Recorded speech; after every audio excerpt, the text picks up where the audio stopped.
안녕하세요. 안녕하세요. 예, 간단한 자기소개 부탁드립니다. 네, 반갑습니다. 저는 정신과 전문이면서 유용한 뇌과학 지식을 공유하기 위해서 작가 그리고 블로거로 활동 중인 배종빈이라고 합니다. 네, 오늘 그래서 제가 궁금한 게요. 뇌에 대해서 좀 알고 싶은데 뇌를 쾌락에 절여지게 만들고 망치게 만드는 우리가 일상 속에서 흔히 할 수 있는 행동들은 어떤 행동이 있을까요? 네, 굉장히 많죠. 그 중에서 저는 한 3가지 정도를 말씀을 드리고자 합니다. 첫 번째는 무언가를 보는 행동입니다. 보는 행동이요? 네. 예. 사실 현대 사회가 이런 시각적인 자극이 굉장히 많습니다.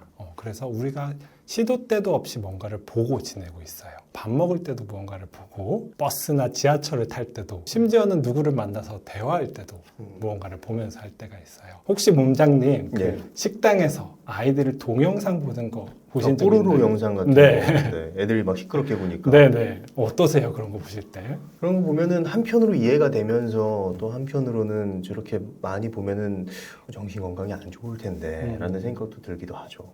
맞습니다. 저도 진짜 부모님들의 마음이 이해가 되죠. 아이들이 난장판을 치거나 남한테 해를 끼치면 안 되고, 또 얼마나 오랜만에 식당에 왔습니까? 맛있는 거 먹고 싶은 마음도 충분히 이해가 됩니다. 그런데 아이들의 표정들을 우리가 한번 생각을 해볼게요. 아이들이 재밌게 그거를 보고 있을 수도 있지만 대부분의 시간은 그냥 멍하니. 맞아요. 네, 무표정만. 맞습니다. 네. 그래서 뭔가를 이렇게 집중해서 보는 것 같지만 보면은 그 주위를 시각 자극에 빼앗겨가지고 그냥 어쩔 수 없이 보는 것도 많거든요. 이런 것들은 어떻게 보면은 부모가 의도치 않게 이런 시각 자극을 이용해서 아이를 통제하려고 한다고 볼 수가 있죠. 그런데 우리가 한번 고민해 봐야 될 거는 아이들이 과연 그 동영상을 볼 때 행복할까요? 글쎄요. 막 엄청난 행복감을 느끼지는 않을 것 같아요.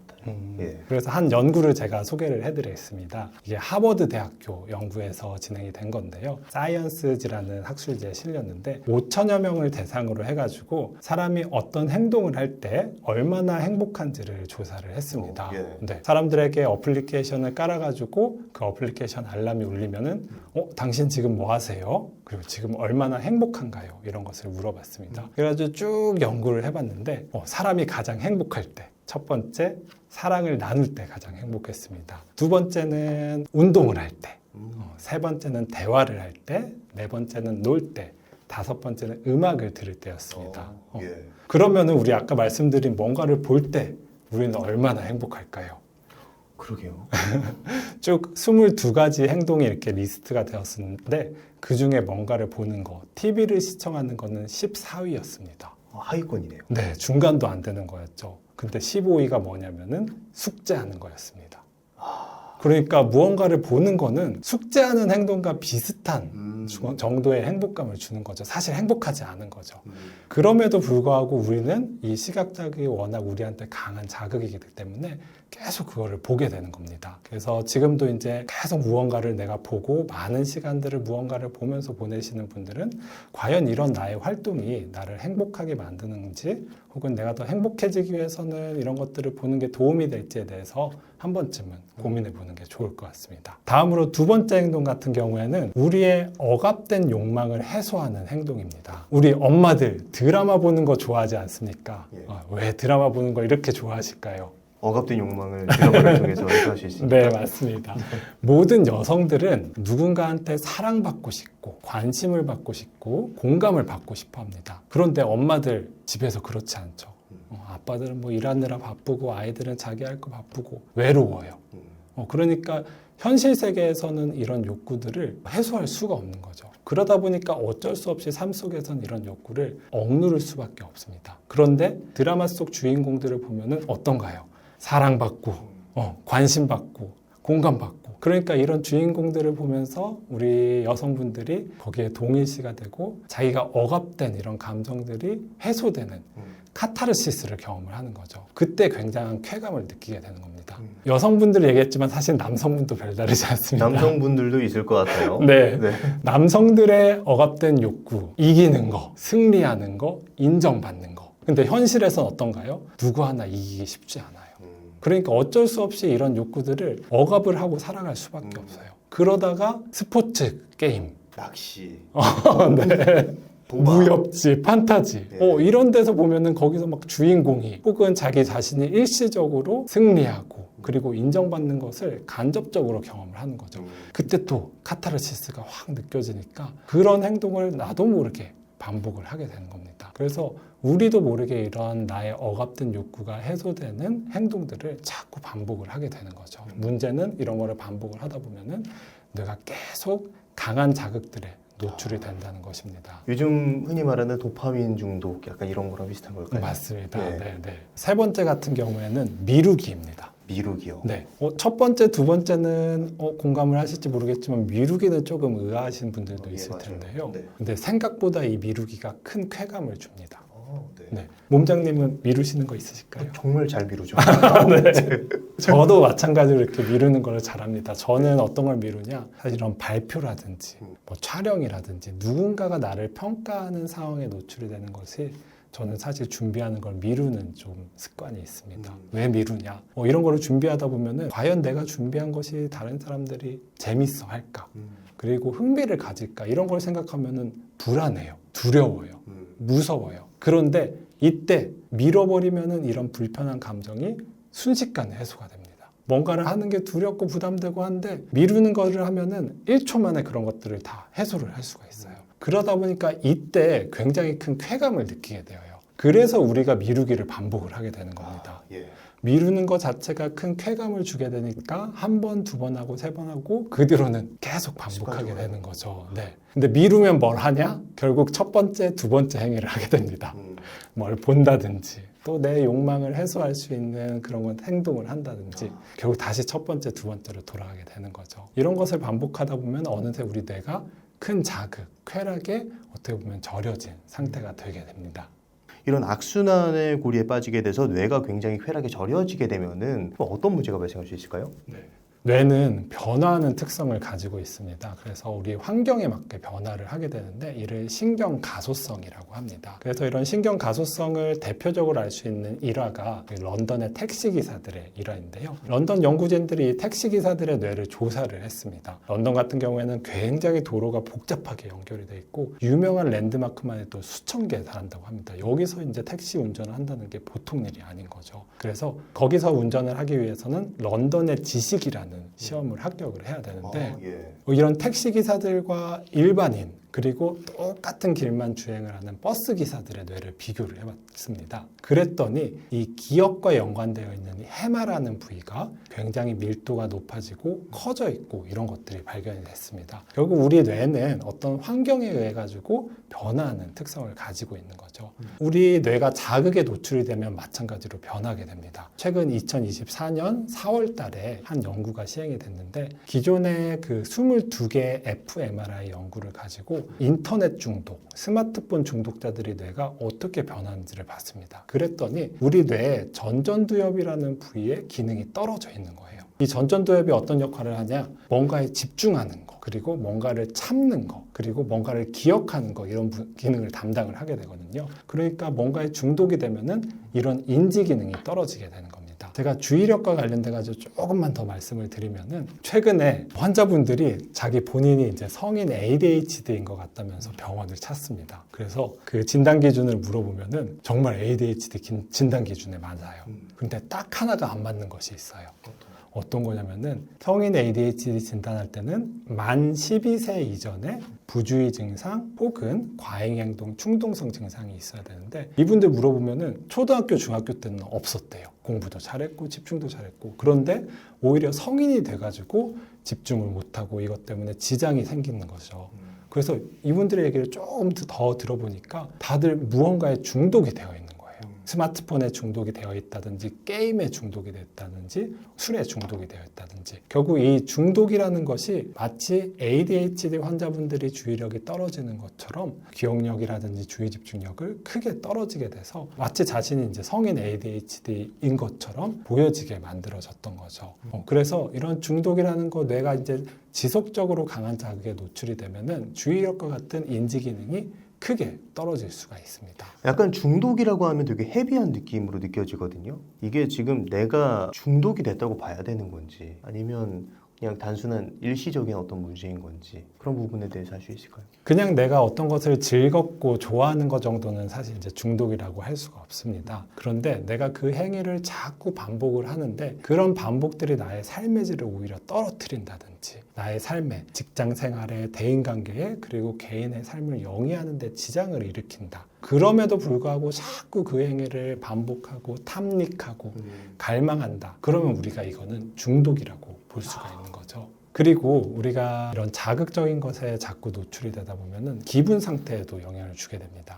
아까 그 음식점에서 동영상을 보고 있는 아이 설명을 드렸는데요. 그 동영상을 보고 있는 것을 빼앗으면 어떻게 될까요? 화가 나죠. 화가 나죠. 네, 짜증이 나죠. 그런 것처럼 우리도 계속 높은 자극에 지속적으로 노출이 되어 있다가 그 자극이 없어지게 되면은 기분이 변하게 됩니다. 우울해지고 화가 나고 짜증이 나게 되는 거죠. 불안해지기도 할 것 같아요. 맞아요. 네네. 실제로 요새 많은 환자분들이 하시는 얘기가 자기가 친구들을 만나고 재미있게 놀고 있을 때는 괜찮은데 끝나고 나서 집에 오는 길 혹은 집에서 혼자 있을 때 공허하다는 거예요. 불안하다는 거예요. 불편하다는 거예요. 결국 이제 강한 자극에 노출이 되다가 이런 자극이 갑자기 없어지게 되면은 우리 기분이 부정적으로 변하게 되는 거죠. 그래서 어떤 사람들은 이 부정적인 감정을 해소하기 위해서 더 자극적인 것을 찾습니다. 뭘 먹는다든지 술을 마신다든지 심하신 분들은 사실 자해까지 하기도 합니다. 그래서 이렇게 뇌가 자극적인 것에 자꾸 노출이 되는 것이 주의력과 같은 인지 능력을 떨어뜨릴 수도 있고 우리를 우울하고 불안하고 불편하게 만들 수 있다는 점에서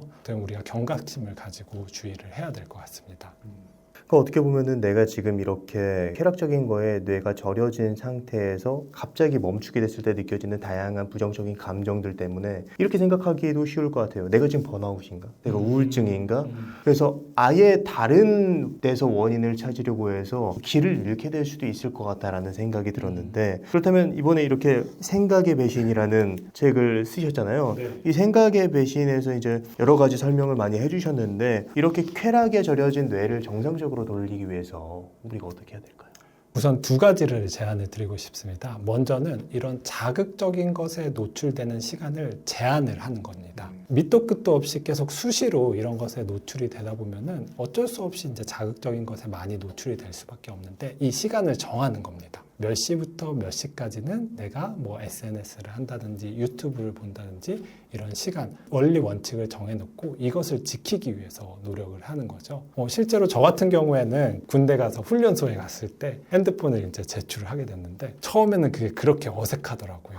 주머니에 마치 핸드폰이 아직도 있는 것 같고 계속 찾게 되고 진동이 울리는 것 같고 근데 며칠이 지나다 보니까 오히려 그 상태가 편해지는 거예요. 옆에 있는 사람들과 대화를 하게 되고 저 사람은 어떤 삶을 살았는지가 궁금하고 또 주변에 이제 이런 산, 나무, 새소리 이런 것들이 들리기 시작하더라고요. 그래서 어떻게 보면 이런 자극적인 거를 제한을 하게 되면은 이런 것에 노출되었을 때는 보이지 않았었던 그런 재밌는 것들, 흥미로운 것들이 눈에 보이기 시작할 것입니다. 그래서 그런 것들, 이런 자극적인 것에 노출되는 시간을 제한하는 거를 먼저 첫 번째 제안을 드리고 싶고요. 두 번째는 우리가 자극적인 것에 계속 노출이 되다 보면은 반대로 잔잔한 것에 집중을 하는 게 어려워집니다. 자극적인 것은 내가 굳이 주의를 기울이지 않아도 집중이 되어요. 몰입이 되어요. 반대로 잔잔한 자극은 내가 뭔가 의지를 가지고 주의를 집중을 해야지 집중이 되기 때문에 계속 자극적인 것에 노출이 되면은 잔잔한 것에 집중하기가 솔직히 어렵습니다. 그럼에도 불구하고 내가 언제부터 언제까지는 조금 잔잔한 자극에 집중하는 시간을 가져야겠다. 그런 것들을 정하고 해보는 것이 중요합니다. 저는 한 번씩 공원을 핸드폰 없이 산책하곤 하거든요. 그때 그 공원의 그런 분위기나 이런 것들이 천천히 걸으면서 느껴지는 그런 잔잔한 분위기와도 일맥상통하는 것 같고 핸드폰이 없으니까 조금 더 잔잔한 부분에 집중을 할 수 있는 환경이 저절로 만들어지는 것 같아서 이런 식으로 핸드폰 없이 걷기나 운동하기를 하는 것도 괜찮을 것 같아요. 네, 좋은 것 같습니다. 그럼 나아가서 이런 쾌락에 절여진 뇌를 정상으로 돌리는 방법뿐만 아니라 내 뇌의 기능을 120% 활용하기 위해서 건강한 뇌로 만들기 위해서는 우리가 어떤 것을 하는 게 좋을까요? 사실 뇌를 건강하게 만드는 방법은 이미 여러분들께서 알고 계십니다. 어떤 거죠? 운동하기, 숙면을 취하는 거, 네. 오늘 얘기한 자극적인 것을 피하는 거. 그런데 한 가지 우리가 고민을 해봐야 될 거는 우리가 매일매일 운동을 할지 말지 고민하고 그리고 일찍 잘지 말지 고민하고 그리고 핸드폰 뭐 인스타를 볼지 넷플릭스를 보지 않을지 이런 것들을 고민하고 결정을 하면은 이게 사실 굉장히 큰 에너지가 듭니다. 왜냐하면 의사선택이라든지 뭐가 내가 본능에 반하는 행동을 하는 거는 굉장히 큰 에너지가 필요를 해요. 처음에는 성공할 수가 있어요. 의지가 넘치니까. 하루 이틀은 성공할 수가 있는데 결국에는 우리 뇌가 이끄는 대로 우리는 행동을 하기 때문에 며칠 지나지 않아서 결국 본능대로 행동을 하게 돼요. 그러면은 우리 뇌를 어떻게 건강하게 만들어야 되냐? 저는 습관을 강조를 하고 싶습니다. 습관은 본능을 이겨요. 우리 아침에 출근하는 걸 한번 생각을 해볼게요. 아침에 일어나면 너무 피곤하고 그냥 더 자고 싶고 회사 가기 싫고 그런데 우리는 출근을 하지 않습니까? 왜 그러냐? 바로 이게 습관이 되었기 때문입니다. 계속 반복이 되었기 때문에 나도 모르게 그냥 자동적으로 하게 되는 거죠. 그래서 습관은 우리의 본능을 이깁니다. 그래서 제가 습관을 들일 수 있는 방법을 몇 가지 이제 말씀을 드리는데 첫째는 특정 상황에서 특정 행동을 반복을 하는 겁니다. 습관과 관련돼서 이제 기저액이라는 부위가 굉장히 중요하게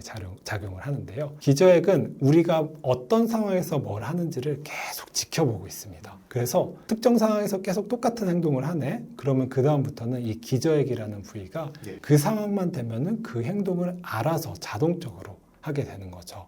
그러기 위해서는 우리가 중요한 게 특정 상황이 중요합니다. 예를 들어서 우리가 나 이제부터 이제 책을 읽는 습관을 들일 거야. 마음 먹고 책을 읽는다. 이러면 습관이 안 됩니다. 중요한 건 특정 상황에서 책을 읽는 것이 중요합니다. 조금 더 구체적으로 내가 저녁에 퇴근을 해서 샤워를 한 다음에 책을 읽어야지.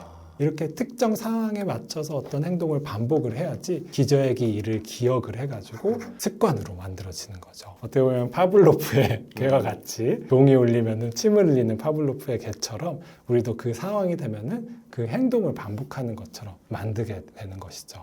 두 번째 중요한 거는 사실 이제 기간입니다. 우리가 하루 이틀 한다고 해서 습관이 이게 형성이 되지는 않는데요. 런던에 있는 대학교에서 습관이 만들어지는데 얼마나 시간이 걸리는지를 조사를 했습니다. 우리 몸에 좋은 음식을 먹는 거, 몸에 좋은 음료를 마시는 거 이런 간단한 거는 2달 정도 지나니까 습관이 생겼대요. 그런데 운동하는 거, 더 복잡한 습관 같은 경우에는 3개월은 반복을 해야지 습관이 되더랍니다. 그래서 중요한 거는 이 3개월 정도는 적어도 꾸준히 해줘야 되는 거죠. 그래서 앞서 말씀드린 것처럼 특정 상황에서 특정 행동을 하는 것을 우리가 3개월 동안 반복을 하다 보면은 나의 습관이 되고 습관이 되면은 이제 나의 의지력이 필요 없이 그 상황에서 그 행동을 할 수가 있게 되는 거죠. 그래서 내 좋은 습관을 어떻게 보면은 만들어서 뇌를 건강하게 만든다면은 우리가 조금 더 많은 것을 할 수가 있고 조금 더 행복한 삶을 살 수 있을 거라고 기대를 할 수가 있습니다. 네. 자, 오늘 뇌에 대한 많은 말씀을 해주셨는데 마지막으로 하고 싶으신 말씀 있으시다면 어떤 게 있을까요? 네. 오늘 이 자극으로부터 뇌를 보호하는 방법, 뇌를 건강하게 만드는 방법에 대해서 설명을 드렸습니다. 하나 더 추천해드리고 싶은 것이 있는데 바로 이제 책을 읽는 것입니다. 사실 많은 분들이 책 읽는 것을 되게 부담스러워하세요. 책 읽는다 생각하면은 뭔가 긴장이 되고 뭔가 끝나면은 문제를 풀어야 될 것 같고 거기서 내가 뭔가를 얻어내야 될 것 같고 사실 저도 그랬습니다. 책 읽는다는 것이 뭔가 부담되고 긴장되고 숙제처럼 느껴졌어요. 그런데 이렇게 생각을 바꿔보니까 책이 재밌어지더라고요. 어떤 거냐면은 영화 보듯이 책을 읽는 것입니다. 우리 영화 볼 때 그 영화 속 등장인물들 다 외우거나 하지는 않죠.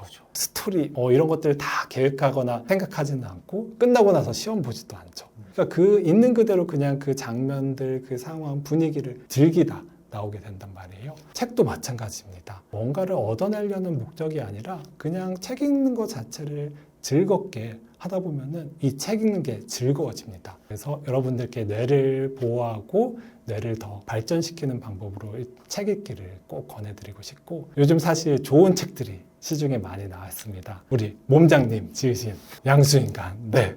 제가 이 책을 읽고 정말 감명을 받았습니다. 그래서 많은 분들이 읽으셨겠지만 혹시라도 아직 안 읽으신 분들이 있으면은 양수인간 꼭 추천해드리고 정신과 의사가 추천해드리는 책입니다. 그리고 오늘 제가 여러 가지 뇌과학 지식들을 말씀을 드렸는데 이런 뇌과학 지식이 흥미롭게 느껴지는 분들이 있으면은 제가 지은 생각의 배신도 관심을 가져주시면 감사하겠습니다. 네. 마지막에 책 홍보까지 해주시고 감사합니다. 자, 오늘 배종빈 원장님을 모시고 쾌락에 절여진 뇌를 어떻게 정상적으로 되돌릴 수 있는지, 그리고 나아가서 우리의 뇌를 더 120% 활용할 수 있는 그런 건강한 뇌로 바꾸기 위해서 무엇을 해야 되는지에 대한 이야기를 나눴습니다. 그럼 오늘의 심리학은 여기까지 하도록 하겠습니다. 좋은 말씀 해주셔서 감사합니다. 감사합니다. 감사합니다. 네.